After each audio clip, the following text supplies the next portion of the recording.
You're listening to this episode on Spotify, Apple Podcasts, or YouTube. Hit that subscribe button and leave us a comment. It would greatly benefit the show. Hello and welcome to Movie Bitters with the Farx Brothers. I'm Kirk. I'm Kyle. I'm Nick. We're joined by Vanessa M. Powers. She's the writer, director, and editor of Silly Little Wounds. I know you. I like you. I've told you I love you and I mean it. I was pretty drunk on the plane. I could tell. Okay, cool. I was like, oh, he is toasted. Okay. Vanessa's dot is green. And you went on a plane right after that. Pretend like you were not, like, because you went to Hawaii right after. Mm-hmm. How many minutes do I have on this? 30. It was 34 when I started. Cool. All right. So I've got to hit that. I can go into a movie that I know is not for me. Yeah. I'm going to use the example that's going to piss everyone off who's in the artistic community. Okay. Joe Rogan talks a lot about how he has teenage daughters, and he's like, I'm not going to say their music sucks. Their music doesn't suck. It's not for me. Yeah. And, like, that's fine. And, like, the heavy emotional stuff of this movie was like, oh, well, I would never seek that out, period. Correct. So then I went and watched Wuthering Heights, and I was like, well, there's a lot of heavy emotional stuff that, like, from everything I've heard, 75% of the opening weekend audience was women. Yeah. And I am not women, so... Well, what heavy emotional stuff was it in Silly Little Wounds that you didn't want to go looking for? Yeah, well, what made you uncomfortable? I was curious. You said discomfort. I wasn't so much, like, genuinely, I think that people who are, like, this fucked up about high school, like... What's wrong with you? Like, come on, man. That's not how you function in society. But it's a love song. So isn't there like some flexible reality? People are like heightened in their emotion to make this more entertaining? I mean, yes, obviously. Like, we put together through the plot a pressure cooker situation of a funeral and alcohol and a reunion. And yeah, like these people do function in everyday life without necessarily this level of turmoil. But I think also what you're saying is like a stigma that this film exists to combat because of like the issue with the title, right? Mm-hmm. These silly little things that people said to you or did to you, and I think if you carry them around and if you are ashamed of them, like my husband's a therapist, he says shame is like, it's like an emotional cancer, right? If you're ashamed of the fact that someone hurt your feelings in high school, it will make it more painful. And it's like, yes, they are this fucked up about high school. What the fuck's wrong with them? It was their formative years and they didn't have this experience they were sold, right? We also talked about that as millennials. They didn't have this experience they were sold. Or they straight up at a time they were really vulnerable had someone say the exact wrong thing. You know, very... candidly, like when I was in like 10th grade, I had a friend of mine tell me that I couldn't sing or that like my singing voice was terrible. You can sing, Vanessa. That's very kind. But I didn't sing in front of people for like 20 years. Jeez. Because I was so embarrassed. And it's just like the wrong thing said to me in the wrong moment and coming back to me at the wrong moments. And then I think every time you let that wound win, it gets bigger. And I think that's what this is about too, right? These are people that walked away, got no closure, did no processing, and then did try to go on and live their lives. And then they came back and were put, like, the inception of the film was this conversation I had with my ex-boyfriend during COVID. And my thought that started it was like, if 32-year-old you and 16-year-old you were like suddenly right next to each other in the same place and like direct comparison, how would you feel about where you were at? How would you feel about how you turned out? Stay away from women named Heather. Sorry. Right. That's the specific advice I'd give 16-year-old. Love it, right? Because maybe somebody got damaged by somebody named Heather. More than. Yeah. So I just think it's one. Yeah, I think that like a lot of us did get hurt at this really formative time and then didn't deal with it. You're right, I'm wrong, here's why. My wife on our first date brought up to me that the same thing Ben said to you, your husband. People walk around with all of this shame and it stunts them to a degree that is too much. And then you know what I spent the rest of our successful first date doing? Talking about what I did in high school, because she was a high school, she worked in high school. And I wanted to go, oh, there's all the funny things that happened to me in high school. Yeah. And she has since brought that up, like, what a weird thing to bring up so much high school stuff. But I do have funny high school stories because you could imagine. I think high school is high highs and low lows, right? So we all have high highs and low lows. I had lower lows after. I hope I've had higher highs as well. Yeah, but like in terms of there's something very specific about the version of yourself that you are in high school that thinks you're invincible, that does stupid shit, and as a result, like wins big and fails big. And I think that that's, and like, but also like, obviously that's not what it's all about because we spend one single scene in high school and then we don't go back to high school. Because there was originally a version of the script where we went back and forth a lot more and it just got really hard to like make any progress. Like It? Yeah. Oh, movie inspirations, 90s TV It. Yeah, okay. I grew up on that movie. I watched that for the first time when I was like 8. And I was like, fuck, that's the best shit ever. Like, I don't know, like being like 8 and watching them as like 30-year-old adults be like, remember that thing? I was like, I love that. Love that. Nothing about that surprises me. Stephen fucking King, man. All right. Stephen fucking King, indeed. Since you were on the show the last time when we talked about you watching Alien when you were 9, and I'm now like... 6.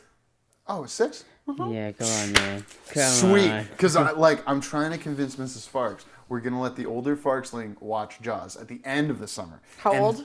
6. Oh, fine. turned. Jaws. Jaws That's because exactly what I said, Alien? but Yeah. she doesn't want her afraid when she's learning to swim. Okay, I'm Do you want willing me to to go send along. this clip to Mrs. Farx? Please do. And the other, because like my niece, who's in our web series coming out this year, cross promotion.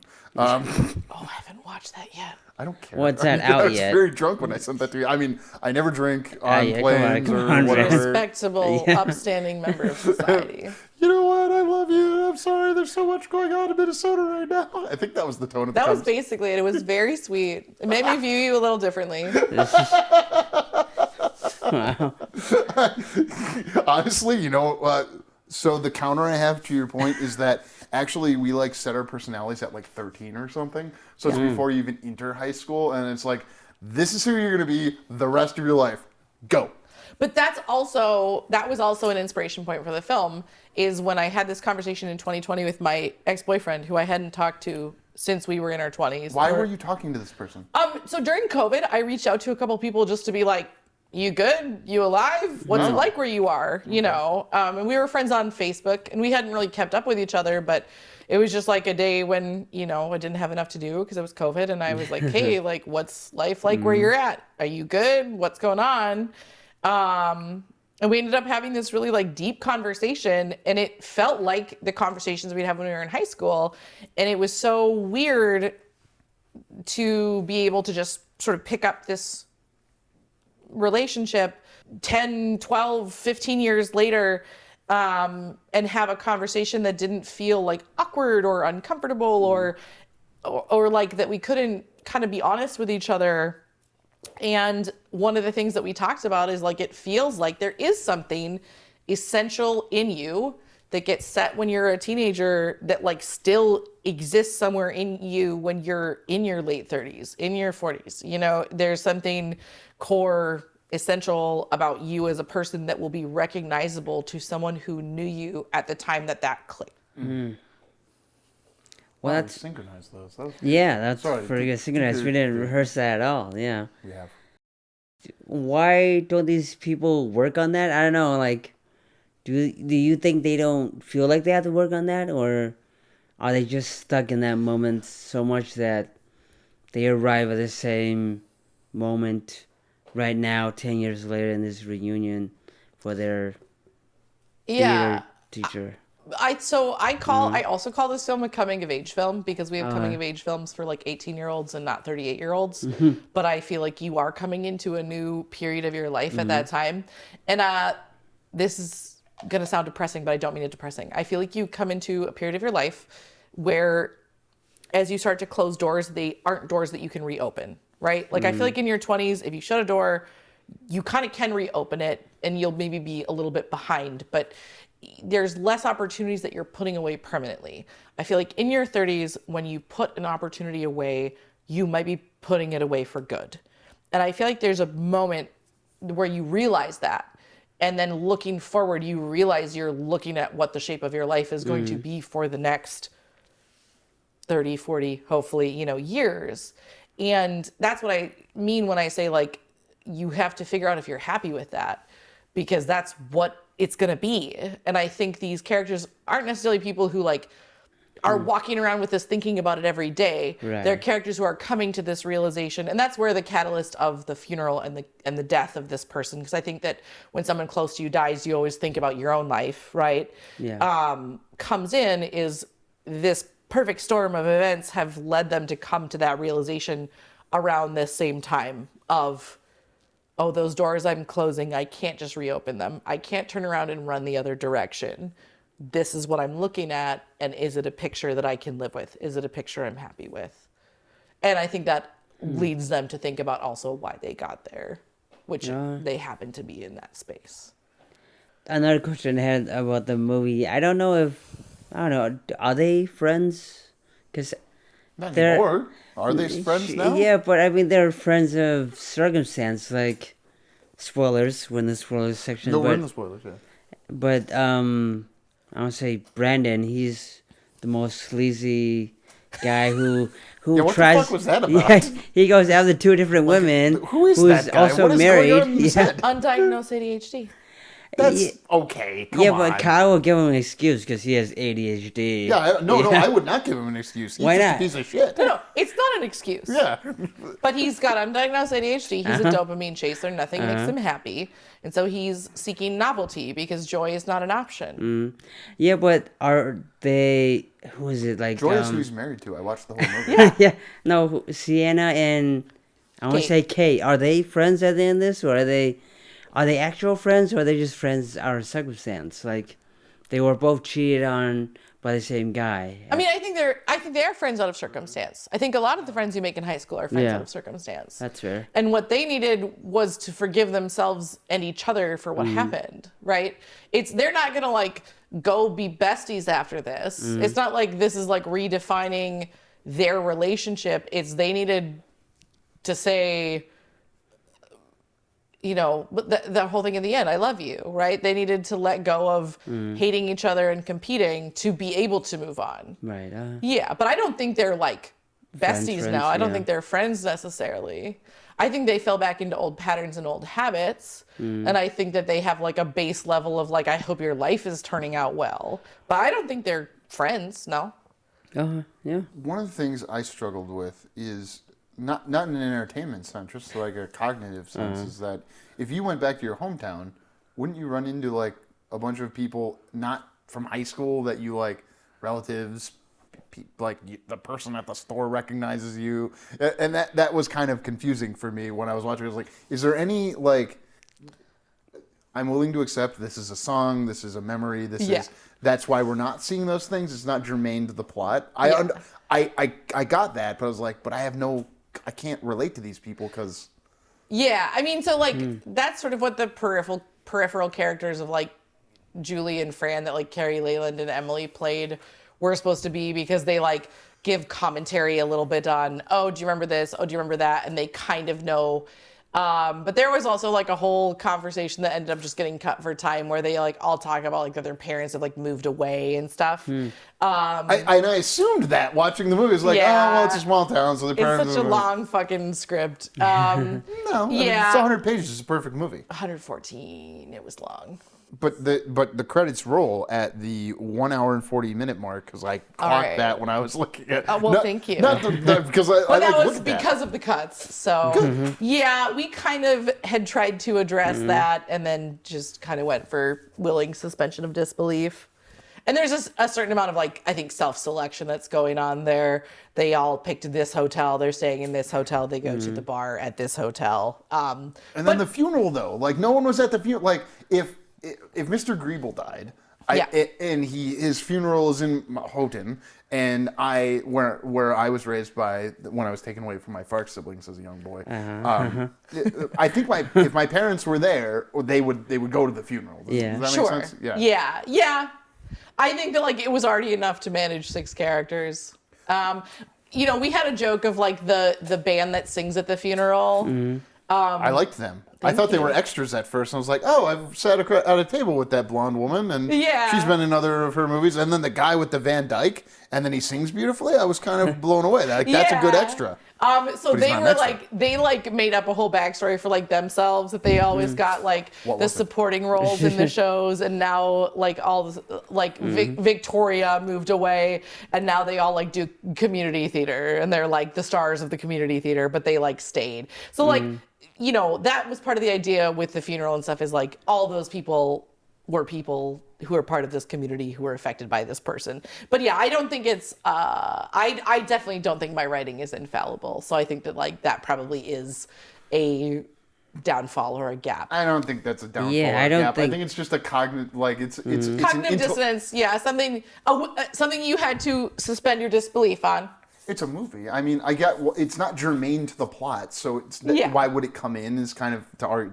Yeah, but bait myself. it didn't deter from the movie at all. It's just an intellectual thing. What I do Yeah. want to move the conversation into, as the two married people here, is you have a lot of conversation you want to have. A lot of dramatic stakes are around infidelity, apparently. Yeah. Why is that? What's that about? Why do you think that's dramatically? No, I'm just kidding. Because I don't think we talk about it very realistically as a society. I feel like we have a lot of people do it because they're selfish assholes, and then you break up. And I think that I think it is a complex thing. I think that that's something we don't like to think about, but I think it's something that, in Sienna's case, she's doing because of her. It doesn't have anything to do with her husband. It's because she feels she's lost herself. And here's someone who comes along at the, wrong place, wrong time, and makes her feel beautiful and makes her feel seen. And she almost makes that mistake. And so I think that I think it's something that I wanted to inspire more complex conversations about, because I think that also when you talk about all these dreams we were promised that aren't quite what we thought, and I'll say that I love my husband. I love him. He's amazing. He's wonderful. We have a great relationship, but we've had ups and downs. And I think that there's so much media, there's so much stories, there's so much what we're told that doesn't prepare us for those ups and downs. It doesn't prepare us for the fact that you don't just get married and stop being a complicated human being that makes mistakes. So I think that for me, it was just a way to empathetically explore what would lead someone to this moment. Because there was a draft of the script originally that was much more about well, my husband loves me and I have a family, and kind of holding out that as a shield. And then what we came back to was, how do we make this a decision that was about her and remains to be about her, right? And it's about I'm not going to wreck my life for something that doesn't mean anything to me, because I have value, right? And I think as you talk about, her state of things is she's not feeling valued outside of mom, right? Did she cheat in your mind? Yeah. Okay, cool. I feel like that's something that I hope she goes back and has a conversation with her husband about. Oh, I was curious about that. Do you think she goes back and, because that's the Friday Night inverts? Lights thing, is when Mrs. Coach gets kissed Mrs. Coach. unwarranted. Yeah. And she tells Coach, hey, man, I would want, if my wife was aggressed upon, or if she invited that, I would want her to tell me. Yeah. Well, Well, because I think that within that, then there's an opportunity for their relationship to actually grow and get stronger. So I hope she goes back and tells him and says, we got to do something. Because that's her whole thing, is when she has those deep moments, she's I want something to change. Yeah. Right. And it's, she's got to go through that not as an island, because she's in a marriage. She's one of two pillars holding up a household, holding up kids. She's got to have that conversation in a partnership. She can't have that conversation alone. And I think the mistake she tries to do is having that conversation alone. Because I think that if you are unhappy in a partnership, it's a conversation you have to have together. So I hope her character does go back and have that conversation together. initially, I thought you were trying to say because this guy is so dumb he deserves to be cheated on. No! Wait, the I husband? thought that was the dramatic tension. No, like, fuck I this didn't. guy. I didn't think that at all. Why? I think that is the impression. I think that's the impression I wanted you to have. Good. Right? Is oh, he's so useless. He can't be left alone with the kids. But I'm bringing in He some of my can't do this. metatextual stuff about you. That's What I your think you own think it personal meant. experience, Well, so though. first of all, Uh-huh. my husband and I don't have kids. That's Second of all, my husband's very smart. I say this a lot because like I have a lot of movies about people like getting beaten by their husbands and stuff, and I'm like, everyone just thinks that you're a terrible husband. But Lifetime has an entire channel making lots of money off those. I have a wonderful partner, but like I said, we've had our ups and downs, and we've had to work through those, and we've had to have really honest conversations about those. And I That's think any that- healthy marriage or relationship. I would Correct. Yeah. So I think that I'm trying to say like some of these things that happen that are so easy to judge just like aren't so simple when you're looking at them from inside that person's head. Her wearing the like t-shirt and like that's very funny, and I did think that was funny. I'm just Her did pajamas? people laugh at the first screening? You were at the Yeah, second screening. people Okay. laughed. Yeah. Okay. Yeah. That Her mom PJs.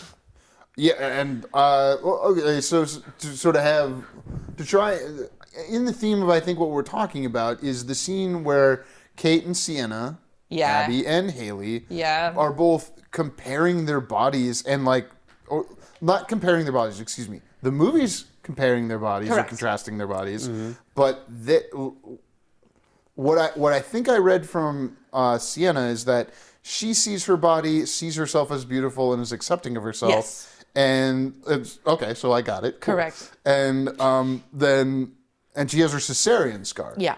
Okay, that my wife was like, "Oh, I thought something." I was like, "No, it's definitely a cesarean It scar." is. Yeah. Spoilers: my wife doesn't have a cesarean, so she wasn't familiar with that. Yeah, that was something we added kind of later in the process because I had a friend who got a surprise cesarean, yeah. like an emergency surprise. What a terrible way of saying No, that. no. This is actually a thing. An is that- emergency cesarean, and she talked with me a little bit about the experience of having this scar and this reminder in her mind that her body did not do what it was supposed to do in this moment, and like relearning to like love herself and appreciate that her body did make her child. And it was something I never C-section scars were something I'd never thought of, had never seen on TV, and I was like, we should have her like looking at a C-section scar because like I've never seen that. And I think that like watching my friend go through this journey of acceptance with hers, I thought was really beautiful and powerful. And yeah, just wanted to bring that into the conversation. Totally not my place, but as the only parent here, it is important that people know you should look up Michelle Wolf, The Daily Show, Cesarean. It's a very easy monologue to look up on YouTube. Michelle Wolf, The Daily Show, Cesarean Scars. Yeah. Because it's possible that in the United States we push people to cesareans more than we should because it's easier for the hospital to justify from an insurance perspective. Sure. So like that is nothing, and that's a millennial thing. Yeah. Oh. So Yeah. No, but that was, and that's part of what she's doing in that moment is appreciating that her body gave her 3 beautiful children, right? yeah. And it's not the body she had in high school, but that's okay. And then Kate is just hating herself, even though she's more Yeah, because she works like attractive. 3 hours. She works out 3 hours a day. She works a lot harder. Did she say 3 specifically? 3 hours. Yeah, Yep. it's 3 hours a day. Yeah, That's like Nick. and When you he work hikes. 3 hours a day. I Nick? did 2 hours once on that thing and then never again. And that was like See, 3 months. this is not in frame. Yeah. Actually, because of the shoulder, when I threw it, punching like a man, I was going to Punching my like a wife and I man, were talking alright. about your inversion table. What? Punching like a man. What's that Actually, mean? not like a perfect man, because I wouldn't have thrown out my shoulder. I think I turned my head or something, and it makes me so mad. Okay. Where I bump is that it's practical for her to make that decision. What do you, what do you mean? Practical? Yeah, For what do you mean? Sienna to say, I'm not going to blow up my life for this, like, Why is it I practical? appreciate, so I hold 2 things in my head at the same time. I appreciate that Sienna, and like Haley's the character I like best in this movie because it was the most complex. I don't think any other person has to have that opinion. That's my opinion. You told me Haley was incredible. Yeah, No, and- she like ran away with this, even it being an ensemble piece. So It's the most interesting thing about this that is not in anything else. Like, okay, she, like, if it would make her feel good to get some strange, I've been with her enough that I want her, like, in the context of the movie, I've been with the character enough that I want to see her get what she wants. But then at the same time, the more practical thing would be like, I'm not sure, like, I wouldn't cheat because I don't want to hurt my wife, but like, it's also impractical to cheat. yeah, So, Wait, but in the context of the movie, what's the practical thing for her to cheat? yes, and she states why. I'm not going to blow up my life for. Yeah, but the only thing is that she has done this before, because she says this is the 4th time. yep. 4 times a charm. So she's not going to do it again. She recognizes this as a pattern, Yes. so she's not going to do it again. Exactly. Yeah. Yeah, it's So she it's wouldn't do watching a that. character make a small change that's going to make their life dramatically better. So she wouldn't do that. Yeah. It wouldn't be practical to do that. Well, it's not like, yes, it wouldn't be practical, and I don't think there's anything wrong with that as a reasoning, but Yeah. also she values herself more than that. That's the arc we are supposed to track there. I can see on a second viewing how I'll see that more. I did watch the opening of this 2 times. Yeah. Not for any particular reason. I just I'm telling you that. When not Kate, in my head, Marissa and James. Tori. Tori, thank you, because her name's Victoria, but she goes by Tori. Yes. Then- It's When all I've- confusing. When I realized she goes by Tori, but her name is Victoria, I can't tell you how annoyed I was. Why is that annoying? Because I hate naming characters. I hate picking out character names. Okay. And I know exactly what Vanessa's thought process was. Her name is Victoria, but she goes by Tori. And this is, what was your nickname in high school? Nessie? V. V? Okay. Yeah, that makes more sense than, it was just going by the grammatics. Only my sister called me Nessie. Older or younger? Older. Okay. Like that. Has she come to any of these screenings? Have I ever been in the same room as her? No. She lives- She lives in Seattle. Oh. Nothing makes more sense than your older sister Living in lives Seattle. in Seattle. She's seen some stuff, but yeah, she doesn't get to come to stuff. When she calls herself the C word, and you put the C word in your movie, I did. your floor. What, as for why? So I heard recently from a group of right-wing women that the curse words that used to be like fucking shit, no one's like offended by that, but you say C word, F word, N word, you know what I mean? Any sort of I didn't say the identitary N word for the record. that we know. I of. said the C word and the F word in my movie, but I did not use Wait, that. you said no the F N-word. word?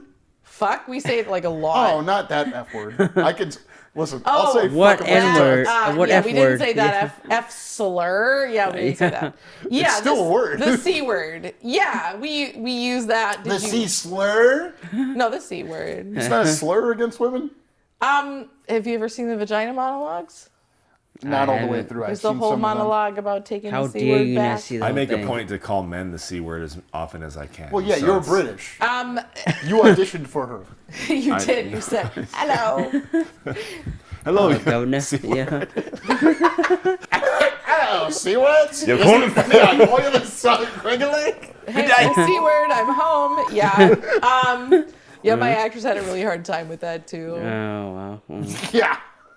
Well, so with her, I think that like we were trying to demonstrate in some way that she gets into toxic patterns with men, and so it's like he yells at her, and she just immediately internalizes it and actually like one-ups and like says something worse. Yeah, that made me very uncomfortable. It's supposed to. That's okay, cool. And then so- and then they have sex after that. yeah, and then they discuss, like, oh, I'm not going to get pregnant from this. Yeah. No, it's fine. I'm on birth control.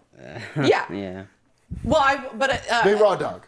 yeah, I mean, it's supposed to make you uncomfortable because he yells at her, she calls herself the C word, and then that's when they have sex. Not all of the like vulnerable conversations they have previous to that, but like when they get in a fight is when they have sex because they both have like toxic relationship patterns. And then they don't see each other again. after that. Where's No, they're dating at the end of the movie. They're supposed to be dating, and we are happy about Did you that. see? You don't have to be happy about that. You can feel however you want about that, but they're happy about it. I like the dog. Yeah, Charlie. Does he get the dog at the end of the divorce? Yeah, that's yeah, his, that's That was what what I that was to inferred. say. Because Yeah. she has the conversation. he gets the dog back. Yep. You know what? I think it was a little sexist of you for the nagging woman that Nathan has in his life to never be seen, or us to have any empathy with her. But that's my exact point. Is you're only seeing it through his perspective. Like when I was directing that actress, and even when I talked to him about it, I was like, she's being perfectly reasonable. It has been 6 months. You won't sign divorce papers. She's sick of it.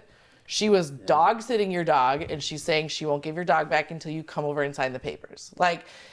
But we can't give, it's already a 6-person freaking ensemble piece. We can't give everyone a journey. But even that, I'm like, exactly, you don't see things from her perspective. So you might assume that she's being this horribly nagging woman, but she's a reasonable person. She is a reasonable person. I did not see her as a nagging person. I think she was just She's get the hell out lost of her it. Yeah. patience with his inability. to get the hell out I of need it. to check my preconceptions. Yeah. Well, she's lost her patience with his inability to deal with his own feelings.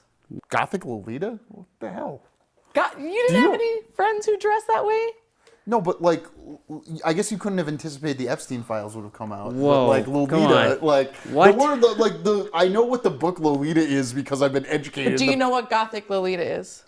I know what a goth is, and I know what a Lolita is. So Gothic Lolita is a Japanese fashion movement that was popular in counterculture in the 2000s. When Jeffrey Epstein was still operating? Okay. Probably. I mean, Jeez.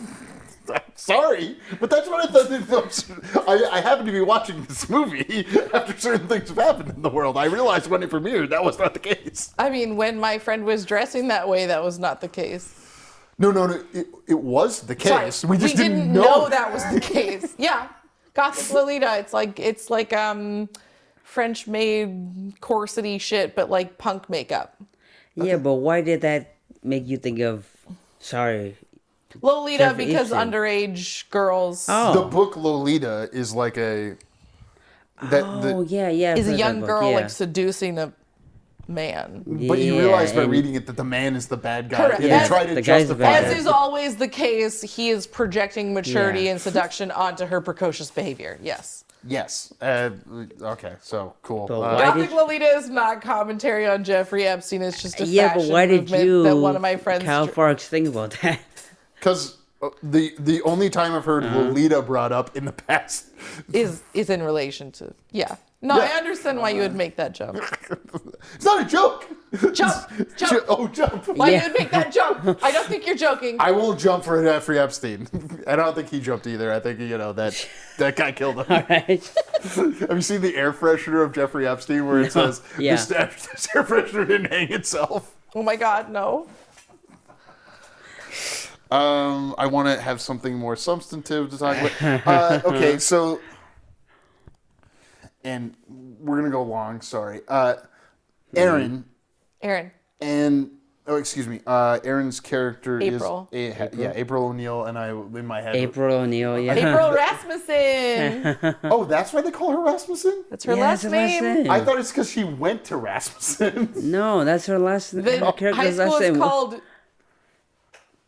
Park Eastridge. something, yeah. No, Eastridge is where we filmed. It's called Park something, River yeah. High School. No, isn't there a Rasmussen College?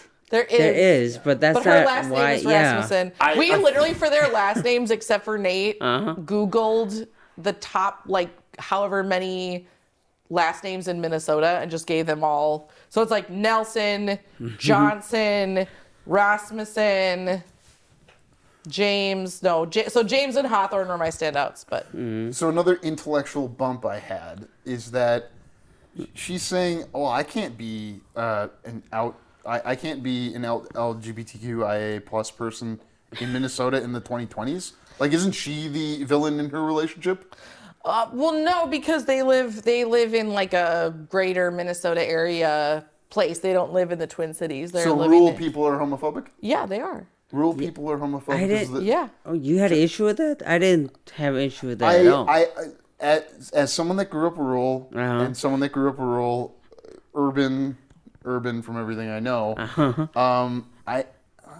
I don't think there's a disproportionate number of people that are homophobic in rural areas. That could be different than your experience. Yeah, I mean, there's like growing up in my hometown, there was like a really wonderful middle school principal who got hired because she came out as a lesbian. Right now in Holy Angels in like Plymouth or wherever the fuck that is. That's a charter school.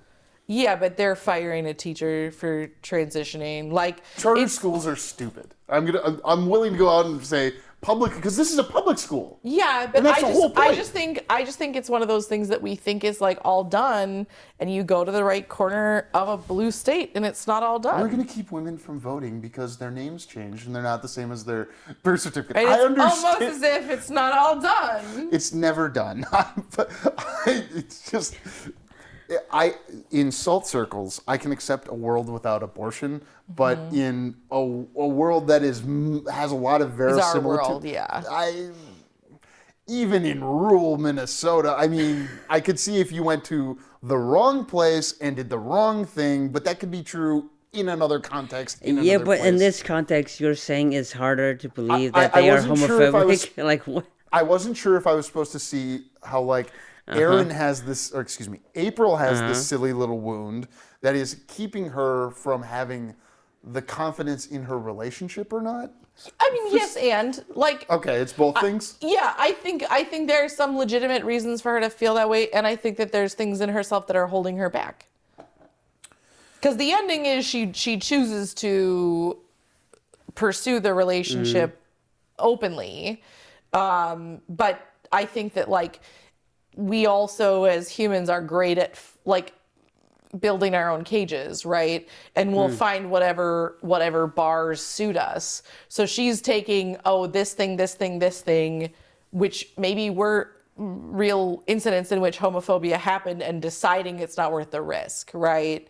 And she has to decide it's worth the risk. Part of my, I don't identify as a liberal. I hope I identify as a libertarian because I think of that as, what?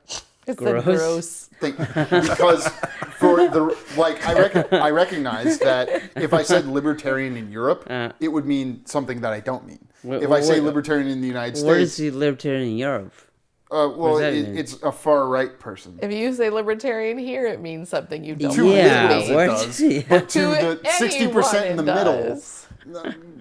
You sure you I'm a wanna say that? libertarian. I love public schools. I've already said that. I love public parks. I choose to pay Minnesota property taxes. Okay? Roads. You like roads. Do you Roads, choose to pay Minnesota property taxes, or No, would no, you no, get you're right. arrested if The you government didn't? is all violence. If I don't pay the taxes, I will lose. Yeah. So, but I choose to continue to earn more in this economy, causing me to pay more taxes, paying for more roads. choose No. Do I choose to earn more? Yes. The part about being taxed more, I don't choose. Yes. That's why I'm a libertarian, is because I'd like to reduce tax burden because I don't think the government spends my money well. The reason I'm contrasting libertarian with liberal is that I feel like the thing I notice, and I am totally open to being debated by all the liberals here, is that liberals create these cages. And they go, there's danger. And sometimes there very much is danger. The thing that I struggle with is that ranking the dangers doesn't seem to be the thing that I don't find practical with people who end up calling themselves. No, I'm not, let's say conservative. Can we call it Schrodinger's cage? Schrodinger, like if you open the box, the cat is dead? Well, you say that we build our own cages, and I think that sometimes that is true. You said that first. You're the No, brilliant you person said who- that. But you just repeated that. I repeated You agreed with your that. concept, yes. I agree And with the concept. I think that like I can agree with that. But I think it's because we've seen places where those cages need to be built. And the Schrodinger aspect is we don't know whether it needs to be built or not. We don't know if we have to protect ourselves or not. We don't know what will happen if it, like, and I'm saying we, but like in terms of April's character, she doesn't know what will happen if she chooses to be out and proud about this. And the idea also being that she loves her students and she doesn't want to lose access to being a teacher. And so I think that it's one of those things where, like, you might be right. There might be no occasion for her to worry. We don't address at the end of the movie whether she lost her job or not. Yeah. She is wearing a Park River High School t-shirt or sweatshirt in her last scene. She's taken over directing the plays. She's wearing a play sweatshirt. Okay. So our conclusion is that turns out okay. But as it should, like it should. As a libertarian, that's my belief. Anyone Yes. can do whatever they want, and if you I'm not enable saying- individuals to do whatever they want, they're more enabled. That's why I'm a libertarian. I want Sure. people to be able to I do am whatever they want. acknowledging that she could be seeing tigers where there are none, or she could be seeing stripes and being cautious. I completely agree. I spilled on myself a little bit. We fucked this up a little bit because my camera doesn't have the battery. Stop calling it out. No, I think Yeah. it's, but yeah, I think that's a point you could make, but I think that goes back to the theme of these characters and the ways that they're ruining their own lives. How beautiful it is that you're so kind as to say I could be right. The thing, Because Cal is never right on this show. what I Yeah. enjoy is the idea of shame and how it Uh-huh. builds those cages, and we've talked about that. I have a good closing question. Okay. I'm sure. Do either of you have any questions before we don't- just? Yeah. No, I don't understand. What do you mean where they're building their own cages? Aren't you building that cage for us? You're asking me? Yeah. How so? As a libertarian, I don't think liberals are building their own cage for ourselves. It's the environment that is putting us in these cages. So there's this liberal orthodoxy that you'll never Uh-huh. be liberal enough. That's the Neil Brennan joke. And because of that, it's not worth getting in that game because they'll just eventually go, well, you didn't say the right thing at the right time, so now you're gone. It's like, no, that's an individual. They're doing their individual life, and we should respect the sanctity of that individual, Yeah, but just like that individual. why is it always a joke about liberals say we're not liberal enough? Why is it always like... Please tell me why you guys do that to yourselves. I'd love to know. I Do wish we you'd do that stop. to ourselves? I don't think we do that. I don't think it's to you guys ourselves. doing it. I think it's the establishment that called Yeah. themselves They're culturally think liberal, it's but they'll another drop bombs and distraction. allow the mergers of businesses. I think you go far enough in any direction and someone's wrong. And I mean that left, Yes. right, Yeah. and I mean that left, right, That's and fair, center. yeah. No, definitely. I don't think of myself. I don't ever want to think of myself as a centrist, and I don't want to make your movie too political. No, but there's politics in the movie. There's every movie is propaganda. Yeah, I don't think it's not a political film. I think particularly when you talk about April's storyline, one of the things that my husband talks about with this movie is like you get through all the characters. There's that like hotel night where everyone gets drunk and cries, right? And you think everyone's gonna have sex and nobody has sex. I did like that. Thank you. That's funny. It is funny. Yes. And he talks about that he's like, all of these characters like are entirely constructing their problems from within themselves, except for April and Gabby might be like having a conversation with their problems externally and internally. And he talks about that it feels like a shift when we get to that set of problems. So I think that problem is political. I don't think that problem's not political. Here's an external problem that relates to the other thing we talked about, is that Kate and Sienna theoretically have this, like, the outside world is looking at this through what we'll call body standards. And, like, it's circumventing that because, your words, not mine, the hot Kate is struggling with her body, even though most people would say, oh, well, that's a, healthy looking athletic body. Yeah. And, not to say the other body and worse, it's not for me to say that. It's just like, Yeah, that's but clearly they're being also presented. having an external conversation with misogyny and beauty standards and You're having an external conversation with misogyny and beauty standards. Correct. They're talking to themselves. Sure. The characters. yes. I win! It's her movie! No, I think they're having that conversation with other people. I mean, the audience. The is- reason they're thinking about it internally is because of the external world. Yeah, of course. Yeah. It's, I do get it. have You're never one skinny funny story enough. about the hotel we were filming Okay, in. go ahead. Yeah. Because our great goal was like, we don't want them to think we're filming a porno. Because when we Porno. tried to find a hotel in the cities, all the hotels were like, no, because they thought we were going to film a porno. And Just tell them you're SAG. SAG SAG? doesn't allow sex scenes at a certain budget level. well, there we go. Now I know. Next time. But we also filmed there a lot, like during the week. It was very quiet. However, the day that it was busy, there was like an entire wedding's worth of people like checking into the hotel. And it was the day we were filming the scene where Nate is shirtless outside of Kate's room asking if she would like to have sex.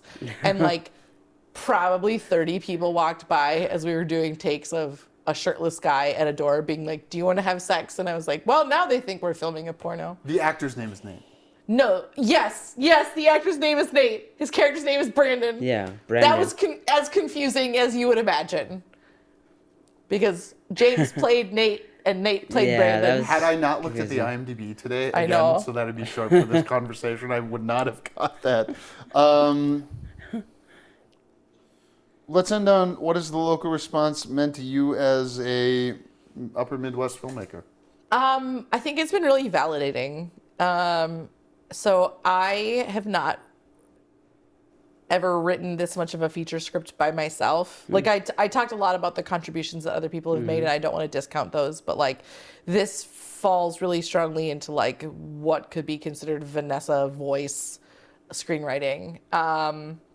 And I also don't tend to work on or like write films with that much dialogue. Like I feel like I write like 3 lines that are totally innocuous that mean 8,000 things that aren't what they say, and then characters stare at each other in silence for 45 seconds.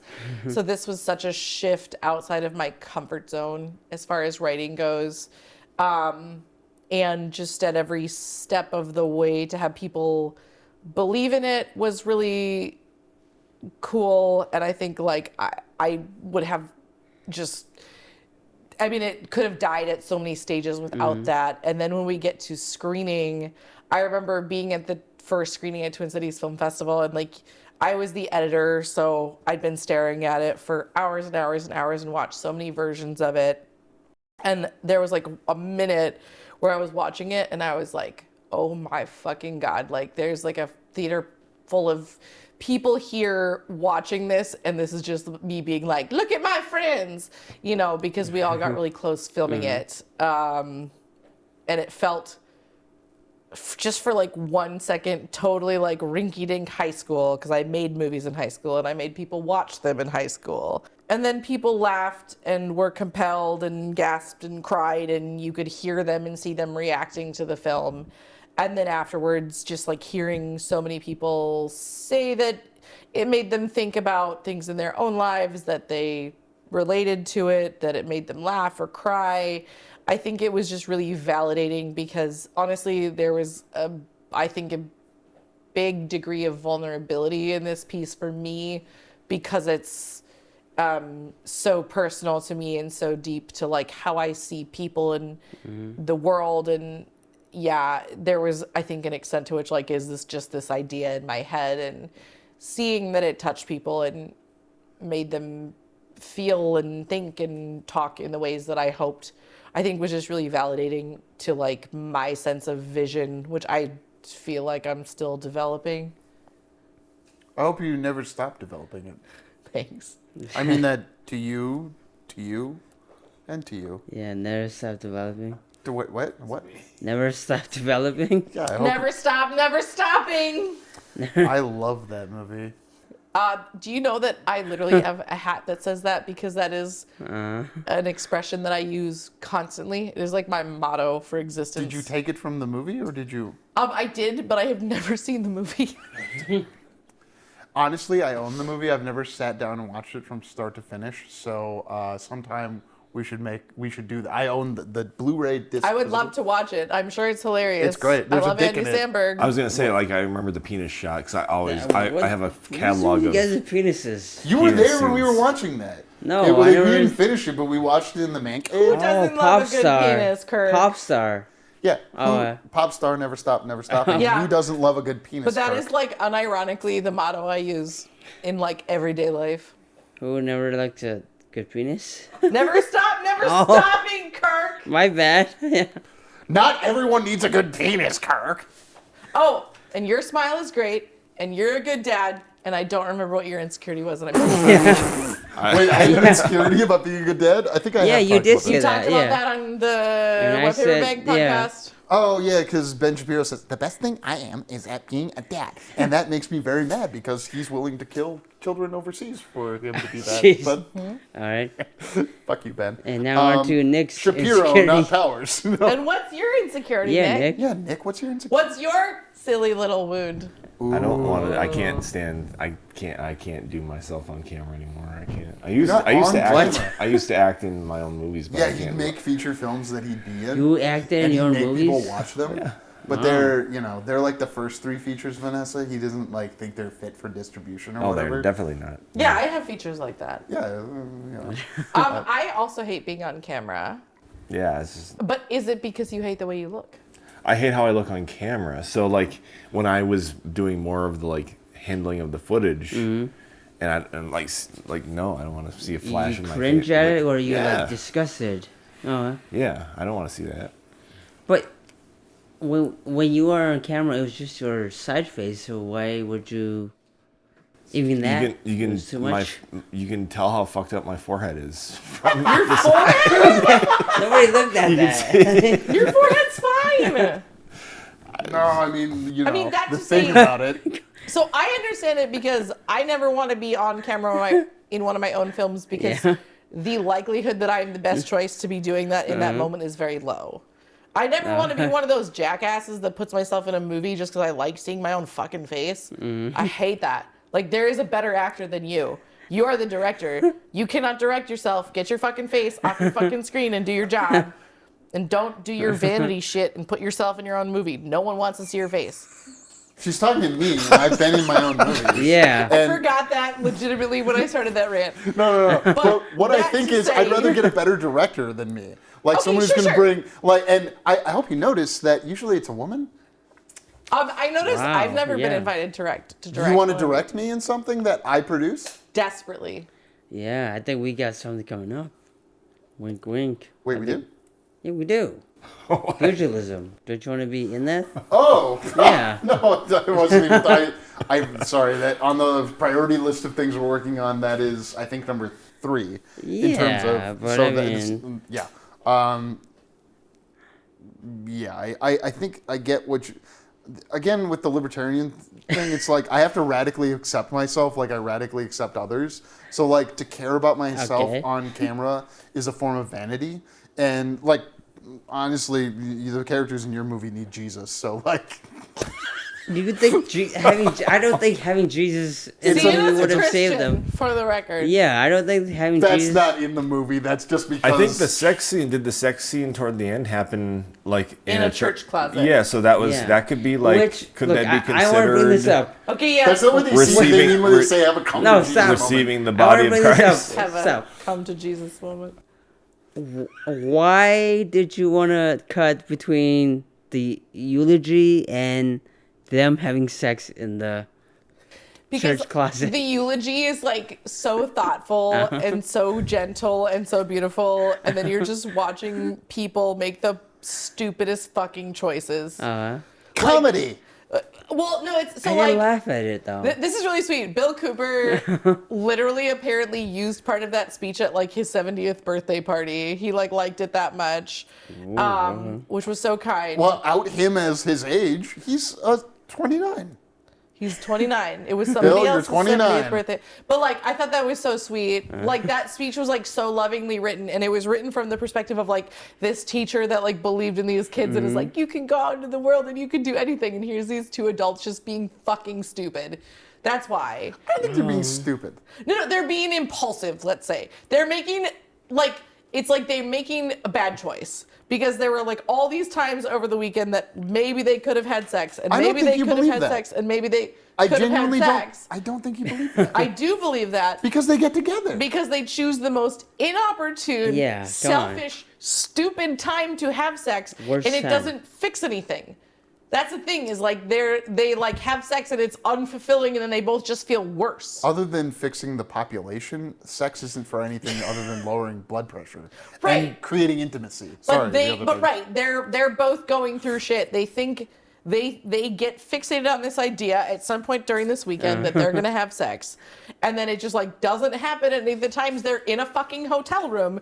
So they decide, or they don't decide, they impulsively like go through with it in this moment, and then it's unfulfilling and it doesn't fix anything.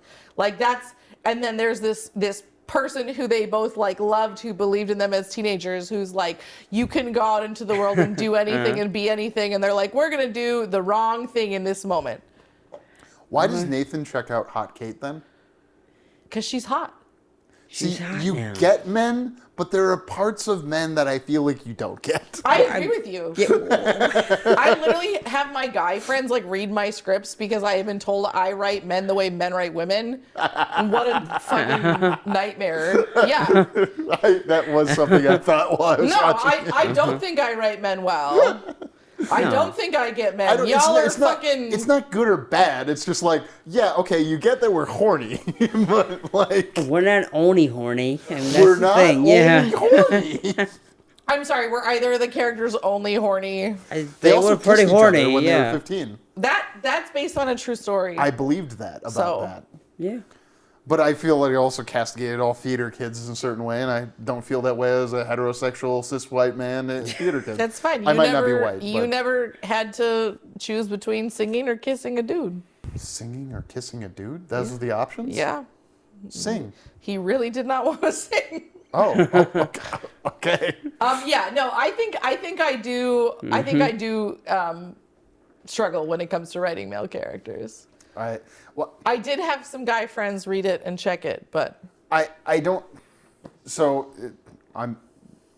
we're all writers, directors, and the other things here. I don't approach a woman character as a woman. Neither do I approach a man character as a man. They're like everyone's different. they're both amorphous blobs. Yeah, but you brought it up.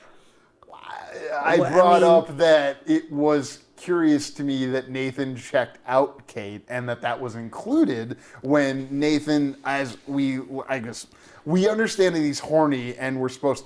I don't know how we're It's supposed to also feel. supposed to make him unappealing. Yes. Yeah. Like, so his character, like, this is a thing.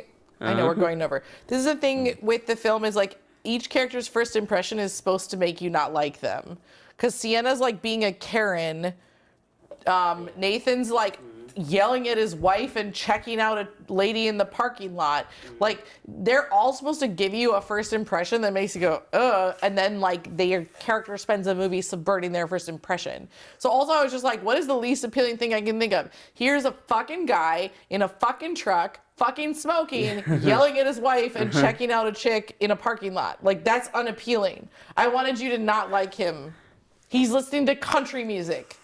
What's wrong with Country music. There's country music that's gotten better, and you clearly haven't watched the Ken Burns documentary on country No. music and how it clearly comes from. Hey, I love the old 19 Taylor Swift.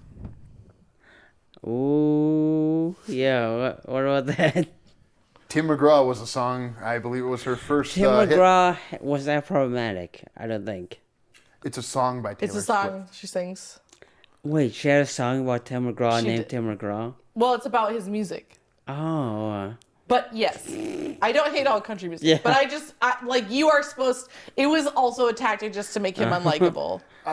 I mean this quite genuinely, as someone who's like had that as part of their personality at different times in their life, and maybe still. Like, Country music or checking out women in parking lots. Yeah. well, either of those things. I can mean, be you true, will but bleep I'm this out for Mrs. Farx. meant Yeah. more specifically somebody that will. Oh, I know what the unappealing, wrong thing to do in this situation is. Let's see if I can pull that off, then overcome it. Like, why would you give yourself that hurdle for your movie that is a piece of entertainment? Because you're not supposed to like all the characters. Yeah, that's fair. I mean, did not like any I of think these that characters. I'm trying to treat them all as real complicated people, and I don't think that like I think everyone's like worthy of empathy, but I don't think everybody's likable. Yeah, True. my only debate here is that are they too flawed to be... I mean, there's a point of making them too flawed to be likable, Which but one was too flawed to be likable? Sienna. like Brandon, I think Oh, he yeah, was too Brandon much is of a like piece a of crap caricature to of the Well, other like. you're not five supposed to characters. like him. Yeah, but I Yeah, mean, but like I like him less than the other people who are he's messy the worst and guy, right? ugly and raw. But you're not supposed to like him. But he's irredeemable versus the other 5 characters he's in the 6-pack with. That Yeah. So I hear that. A lot of people don't like him. I don't think he's irredeemable. what is redeeming about him? Yeah. Because I think that it hurts. I think that it hurts him to suck as much as he does. Like the scene where they have that big long fight and he ends up crying and she's like, "Why are you crying?" And he says, "I don't know." He is just so miserable, so like deeply miserable. And it's like, it's not redeeming to drag down people around you, but it is sad in its essence that he is so miserable. Yeah, but I thought that was fake. I thought he was trying to. No. No, that was him being like. Well, and I'm isn't that stuck after being she's this character? had her genuine moment of, my husband left me after Yeah. I got hot, and Yeah. that's I don't think he's like a good person, but I think that like I think that it's sad that he's so unhappy. Yeah, I think it's sad. And I think you can say that it's sad. I don't think you have to forgive him for his behavior, but I think I guess maybe that's redeemable is the wrong word, but it's worthy of empathy that he's that sad. Is this a tragedy or a comedy? It's a comedy. Okay. So, do you know the rules on Shakespeare? If they all die, it's a tragedy. If they all live, it's a comedy. Correct. That's the rules we were playing by. They all lived as a comedy, right? It played a role. It played a role in casting, actually, because there were places I would have gone a different way if this was a straight drama. I cast people who I thought could find humor and make me laugh. Because there were people who came and read who were really excellent, really talented, who could only find the drama and kind of. There was this like phrase I used in callbacks where I was like, "Don't dig in," "Don't dig in," like rapid cycle through your feelings, like skip like a rock. And there were some actors who are like just tremendous dramatic actors who just like couldn't not dig in. They just like would dig in and would like monologue. So especially with like Tori, because she just like rapid cycles her feelings. And we had callbacks for her, and a couple of the actresses who were like so wonderful just couldn't not like dig in. And I was like, "Nope, we're rapid cycling. You don't feel it that hard. We're just going." And the same thing with the callbacks we had for Brandon is like his character is supposed to just sort of be, throwing darts at a board. He's doing this like dopamine chasing, and there were actors who just couldn't help but like dig into these like deep moments. And I was like, "We're not doing that. We're not doing that. We're going through it as fast as we can." And so like we cast it based on the people who could like find humor in the audition and the callback versus the people who could really dig in and like make you cry even more, I guess. Make you. The people you didn't cast were the ones who could make you cry even more. Yeah, because it's not a drama. It is a comedy. Comedy, yeah. It was. I'm reticent to say it, but like, is it a theater actor thing where like the theater actors go for this is the moment, and like film you can capture quick changes and close. Am I close? You're a theater director and movie director. I feel like it was like film actors who were digging in, maybe because they don't have the opportunity very often. Because Marissa I met through theater, Abby I met through theater, James I met through film, Nate I met through film, Aaron I met through theater. Well, Aaron I met through high school. Wait, high school? Aaron's a high school connection? I've known Aaron since we were both like 15 or 16. So 22 or 23 years. Okay. Yeah. And then who's the other one? Haley. And I've known Haley since like middle school, since she was in middle school. Because you were in Hutchinson together. Because I directed a play that she was in as a wee babe. Nice. She looked up to you at one point. Or still does, I assume. Yeah, well, how do you... hope she still does. You were an upperclassman. Yeah. I think I'm like quite a bit older than Haley. Like, I don't think we were at high school at the same time. That only means you're 4 years older, maybe. But, like, that's not quite a bit when you're in your 30s. Quite a bit older.